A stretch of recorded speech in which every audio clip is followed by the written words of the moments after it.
ভকতে জিৰাব বুলি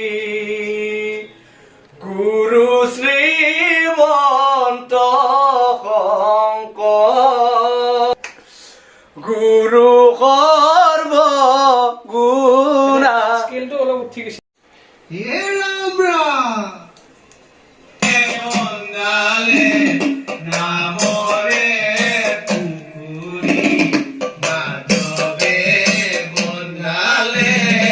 আলি আলিৰ দুয়ো পাৰে ৰুলে কদম পুলি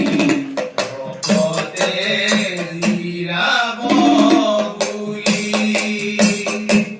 গুৰু শ্ৰী অমৃতৰ শ্ৰীমন্ত শংকৰে পাৰবানি দিলে কহে ব্ৰহ্মাণ্ড ককি আলিৰ দুয়ো পাৰে ৰুলে কদম পুলি ভকতে জিৰাব বুলি গুৰু শ্ৰী